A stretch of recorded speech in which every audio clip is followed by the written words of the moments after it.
Good morning. Welcome back to 1160 AM KBDT News Talk Sports. That's right. Don't suffer another minute. Reach out for peace of mind. Contact Chris Getz at Acadia Healthcare, 469-400-7499. I know you missed that number. Pick up your pen right now. Write this down, 469-400-7499. Proud sponsor of the Mental Health Moment right now on JP, Kathy, and the crew. It is currently 8:35, not 7:35, 8:35. It is mostly sunny today, warmer with a high of 89, mild tonight with a low of 73, currently 75 degrees. All right, we are, of course, joined with Steve Dunn with the Morgan Foundation and my dear sweet friend, Patty Giolet from the Something for Kelly Foundation. Good morning to the both of you. Good morning, John. Good morning, John, Kathy, and the crew. All right, and of course, you guys have brought on another amazing guest. We've had him before. Super excited to have retired Chief of Police Joe Collins joining us out of Green Bay, Wisconsin. Joe, good morning. Hey, good morning to you. It's a beautiful day up here in Green Bay, 70 and sunny and low humidity. I'm sure it's the same there. Now, Joe, you know, here's the thing, man. Your last snow was like, what, 3 weeks ago, right? 2 weeks ago? Yeah, I think there's some in the forecast, too. Yeah, wow. Late in May, here, or no, early June, and we're still snowing. That's out of control. Collins, you're out of control up there. Thank you. You're welcome. That. No worries.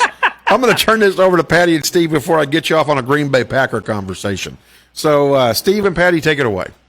Good morning, Chief. This is Patty. Thank you once again for joining us. We have so much to talk about, but I want to make sure that everybody remembers how qualified you are. You were former Chief of Police, and you were also an FBI master trainer. But tell us what you're doing now, briefly. Right. Well, I retired in February after nearly 35 years in law enforcement, 21 of those years as a police chief in Wisconsin.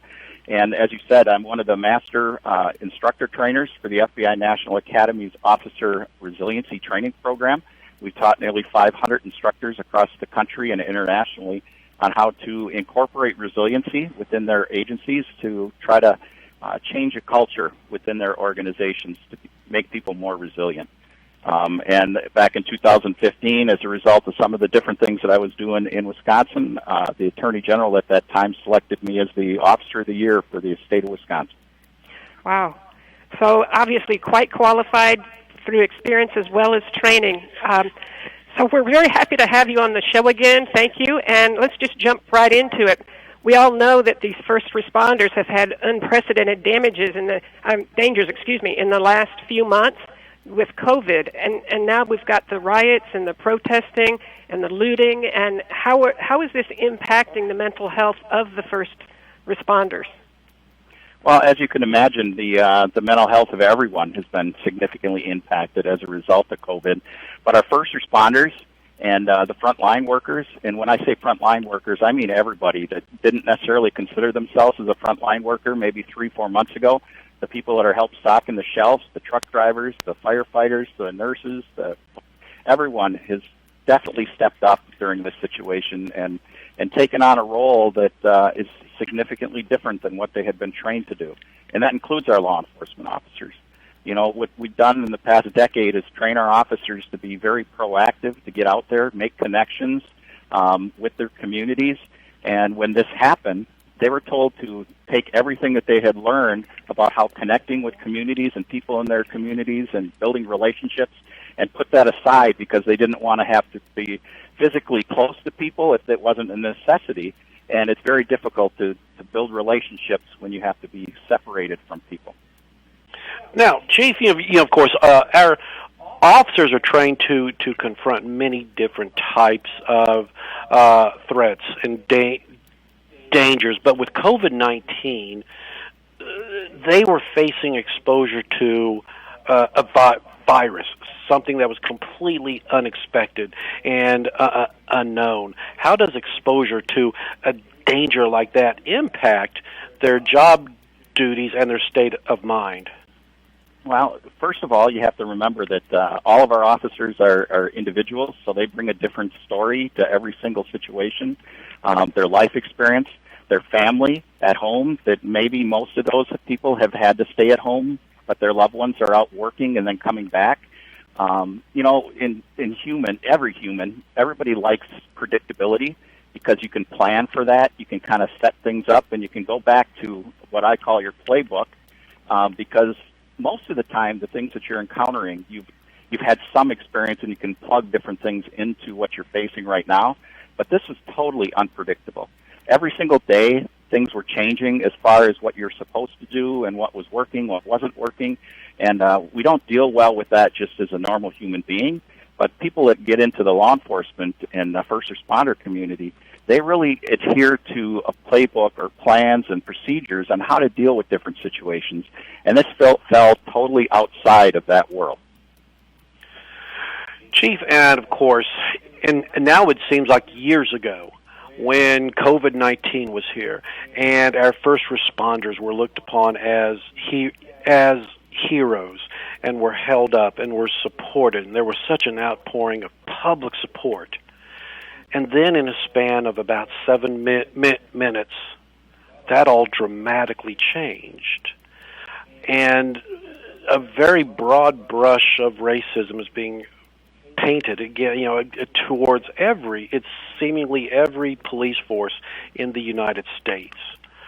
Can you go into the impact that has got to have on the officers? Right. Well, as you talk about those 7 minutes dealing with the situation up in Minneapolis with George Floyd, that law enforcement across the country was also devastated by that situation. And, that everyone across the country is on board with the same beliefs that what happened there was unacceptable.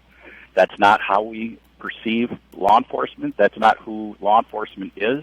That's not how we want to be perceived within our communities. And everyone, and you can see that across the country, law enforcement agencies are coming out and supporting people that are peacefully protesting and understanding that we need to have a growth mindset around this. And a growth mindset meaning that we have to be intelligent and understand the fact that we can learn from any particular situation that we're in. So, excuse me, Chief, what type of interventions do we have out there? You've got a lot of training and experience in this. What kind of interventions exist to reduce these behavioral health risks for the first responders?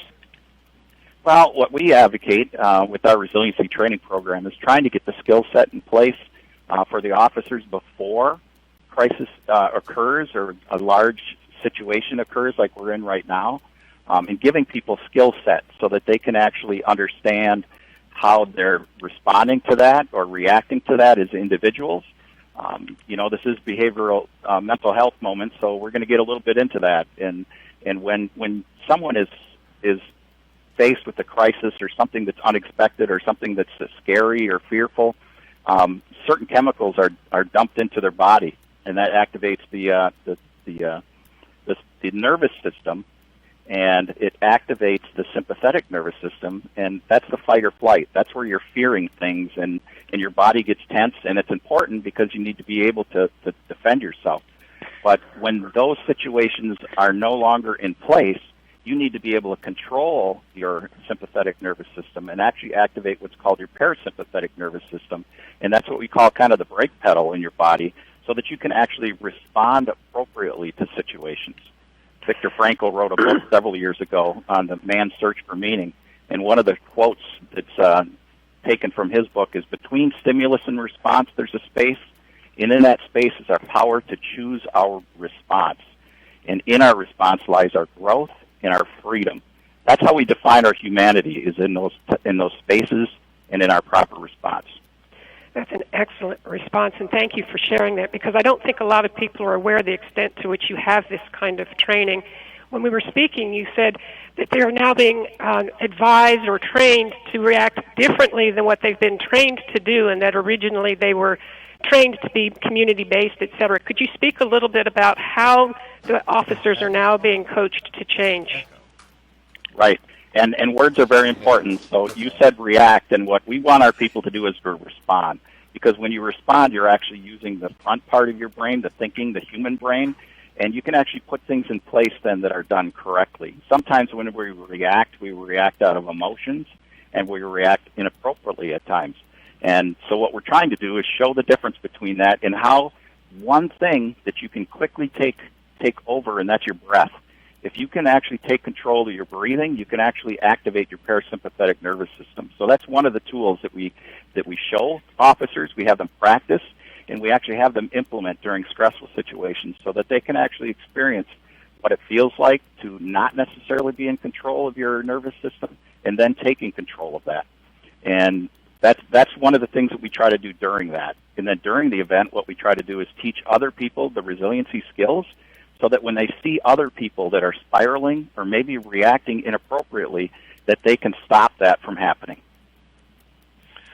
Chief, we know that officers are faced today with, on the one hand, we all support, and I know that sheriffs from throughout the United States have signed a declaration in support of peaceful protest for the acts that occurred up there, and I know as a society that we all support that, but then a pretty obvious line is crossed when looting starts to happen, and rioting starts to occur. How are officers trained to recognize when that line is being pushed up against, and basically what occurs in an officer's mind as they are trained to handle a situation like that?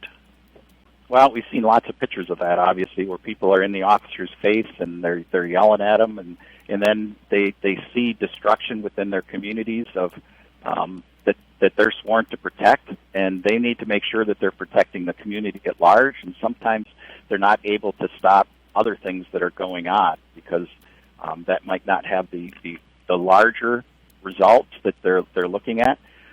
But it really boils down to is that the officer needs to be able to step out of themselves, is that this is not about them, is that this is about the fact that there needs to be education on both sides to understand that we need to come together. And looting and rioting and burning things down, we cannot have the type of conversations, obviously, that we need to when people are doing that, or we can't effectively communicate when we're having to have our officers stand on a line with riot gear and shields, because that prevents communication as well. Right. Now, we had spoken before that there is such stigma associated with mental health, particularly with first responders. Have you heard of any type of forces out there that have mandatory mental health checkups for each officer employed by that department? Right. There's probably about 10 years ago that the International Chiefs of Police Associations, they have a psychological services division, that they made recommendations that officers actually do mental wellness check-ins with a mental health provider on an annual basis.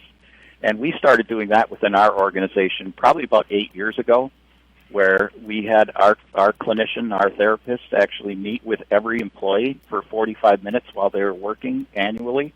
And then they had the opportunity, if they needed to communicate that they needed something more than that. But we set it up so that it was on duty, that they had 45 minutes to be able to meet with the therapist. They could talk about whatever that they wanted to during that 45 minutes. Or they could talk about fishing, they could talk about their families, or they could really talk about stuff that they're struggling with, whether it's work-related or family-related. Or they could step in and see the therapist and say, you know what, I'm good for this, and we'll see you next time. So what it did is, over that course of period, people trusted the system then, and it became normalized for people to actually be talking with a therapist. And that's happening across the country now in different areas, as well as peer support teams, the chaplains programs, EAPs for the agencies. Many large agencies have their own psych services divisions. But what we need to do is we need to normalize getting help and talking about trauma and situations as they occur in our life. All right. Well, Joe, stay with us there, Chief. We're going to continue the conversation over Facebook. Always great information. Cannot thank you enough for joining us. Of course, you're still in the Green Bay area. Is that right, Chief Collins?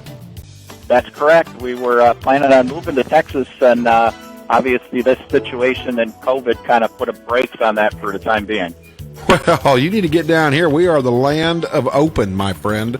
You need to get out of Wisconsin and come there. Before you do, though, you need to go over to the Natural Healing Farms and see my sister. She's in Abrams. All right. And she's got... That's not too far away. Yeah, she's got great veggies and stuff for you. Fresh eggs, the whole 9 yards. We're here at 1160 a.m. KBDT News, Talk, Sports. Be right back with Chief Collins. So what's the name of the farm? It's called Natural Healing Farms, and it's on Facebook. And she's in Abrams there, and she's got heirloom tomatoes. She's got heirloom bell peppers. You name it, she's got it. She's growing it out there, and strawberries, the whole 9 yards. She's got her greenhouse going full bore, and fresh eggs. You can get fresh eggs, heck, as cheap as in the grocery store. That's awesome. Love farm raised eggs, that's for sure. Yeah. She's even doing a community box where you pay like X number of dollars, and you get fresh vegetables, like, I don't know, once a week, once a month, or something like that, every month. So, yeah, it's way good. All right, Patty and Steve, turning it back over to you. Okay, Chief, now what can some of the smaller communities with smaller police forces do to emphasize the need for mental health training of their officers? You know, I know down here in Texas, we have a group called their website is responderresiliency.com, and it consists of mental health being provided for officers in the cities of Cedar Hill, DeSoto, Duncanville, Grand Prairie, Lancaster, Mansfield, Midlothian, and Red Oak, Waxahachie. And that program's designed to kind of bring them together and make available for all of them mental health care that each town could not afford. Have you heard of things like that being done elsewhere? Absolutely, and that's the Readiness Group with Brenda Tillman, and I'm very plugged in with them. Thanks to Chris Getz from Acadia Healthcare, she helped to connect us, and I've been working with them and speaking with them, and we're actually going to have some training coming up that we're going to coordinate with them, and also with the Dallas Police Department. We're going to try to we've connected that group with Dallas as well. There are pockets and different organizations around the country that are doing that as well. There's an organization in the Denver area. Down in Fort Lauderdale, Florida. New Jersey actually started a resiliency program for all of their first responders a year ago, and it's going to be mandated that every police officer in the state of New Jersey, all 36,000 of them, will receive resiliency training through the program that was built on the foundation of the FBI National Academies program. Chief, in addition to that kind of training, what kind of training is being introduced about race relations, if any? Right, there is, and every single police academy across the country is incorporated that now within their academies. They vary in length depending upon the state that you're in, but it's very, very integrated in all of the training programs that officers receive. So it is important, and the Department of Justice has helped with some curriculums on that, as well as state organizations. How long has that been going on? Probably, I would say at least probably 10 years, but it's gotten that much stronger, in the light of different situations that have occurred from the time of Ferguson, and I'm sure more changes are going to be happening as a result of what's going on right now. Very good. That's encouraging to know. Well, when we come back from the break, we want to make sure that we have a chance to give hope to the audience, because I know that absolutely we always try to end something on an upbeat note, because it can be particularly heavy when you talk about the mental health moment. So we're going to make sure we give you time to wrap up with the good things that are happening.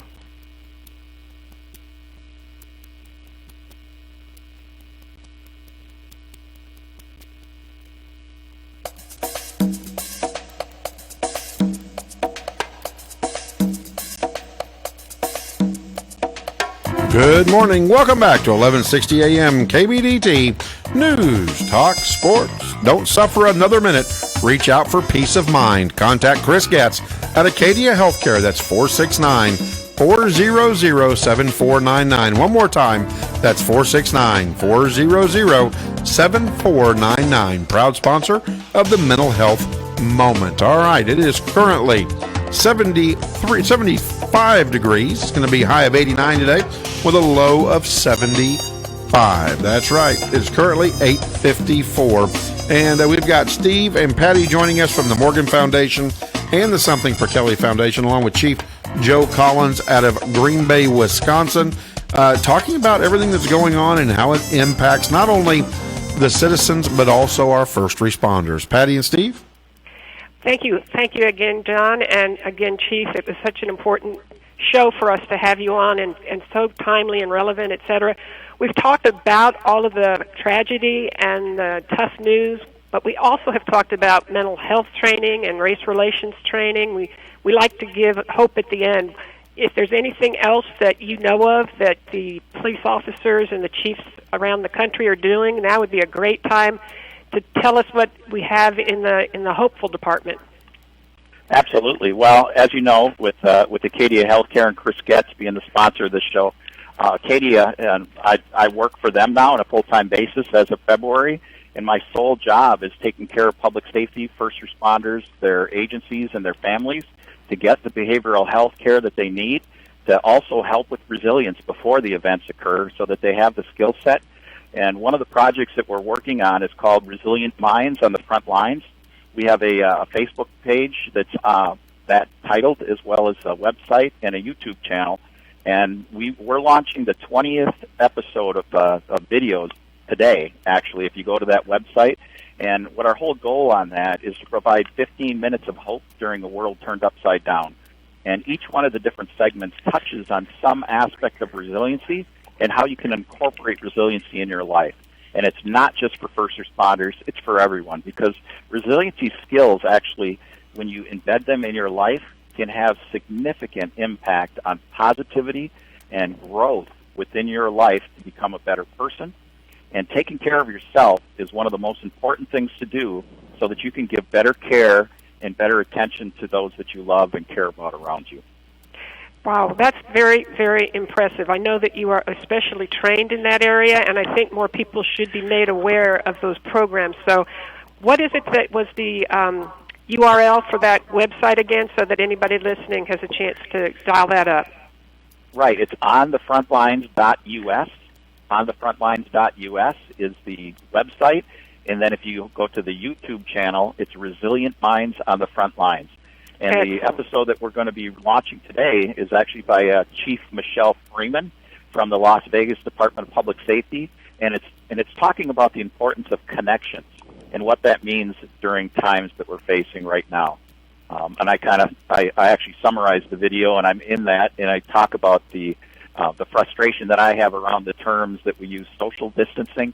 I'm a little frustrated that we tagline that. I'd rather have it be physical distancing and social connection, because that's so important right now that we stay connected.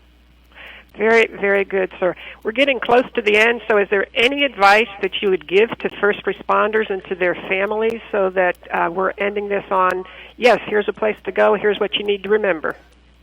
Right. Where you need to go is you need to go inside.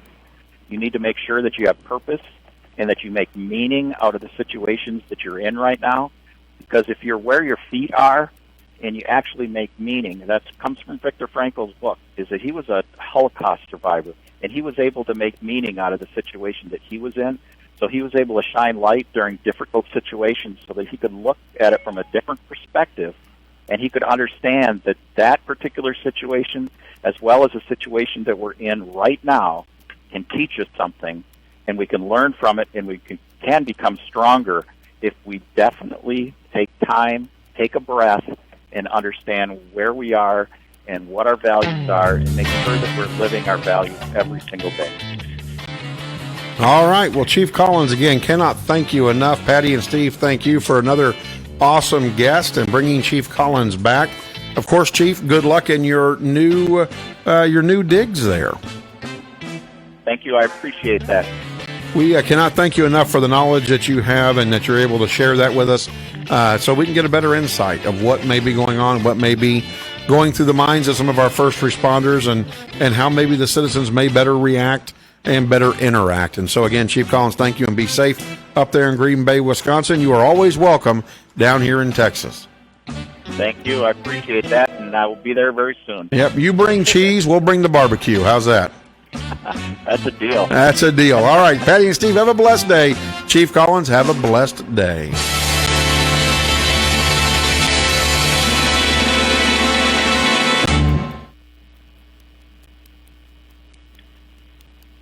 All right, Patty and Steve, we're still on Facebook.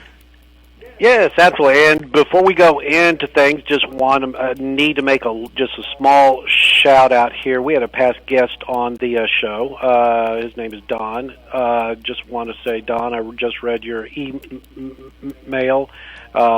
You and your family have my thoughts and prayers, and I would ask that everyone on Facebook Live who's listening or will watch this send out their prayers and best wishes as well. But, okay, Chief, I sent an email to Brenda Tillman yesterday that was saying that you were going to be on, so hopefully she is listening, and we'll certainly pull this up and send it to her. And again, her website is responderresiliency.com, and I know it's a great website, and they are doing good work. And Chief, I'm just excited.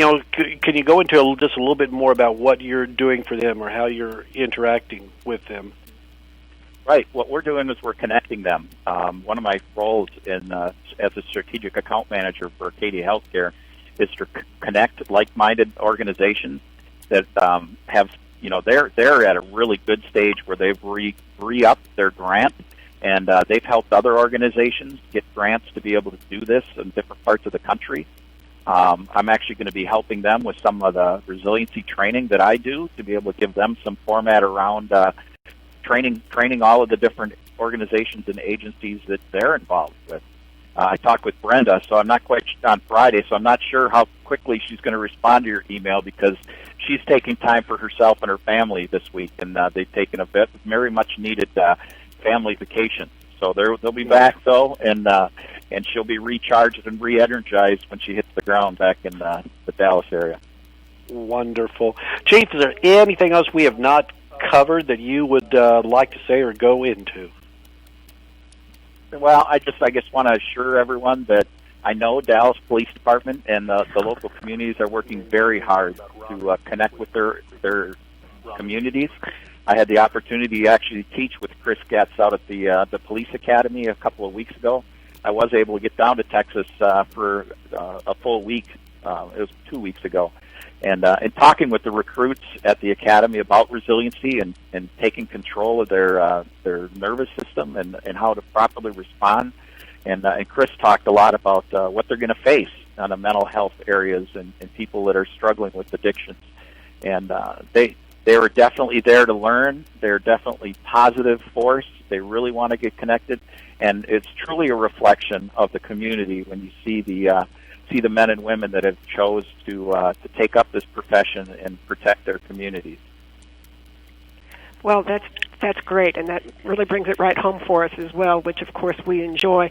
Now, next week we are going to have a great woman guest. Her name is Robin Schumer. She's one of the mental health ambassadors for Johnson & Johnson, and she has her own story that she's going to bring to us as well as what she does on behalf of them. So we're looking forward to having Robin Schumer on from Johnson & Johnson next week. Absolutely. Chief, thank you so much. JP, as always, thank you, sir, for the forum to allow us to get the word out more, and we're in our quest to take mental health out of the shadows and bring it into the light so we can address it. Absolutely. That's what we do. All of you have a very blessed day. Thank you, John. Thank you, Chief. All right. Take care. Chief, thanks, everybody. Take care. You guys have a great Bye.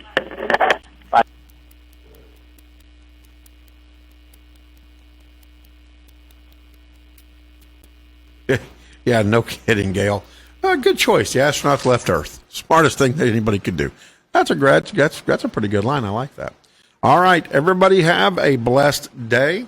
I am off tomorrow, but Kathy will be back in. Tomorrow is Wednesday. Yep, and then be back Thursday, and then be on the air Friday. So Everybody have a blessed day.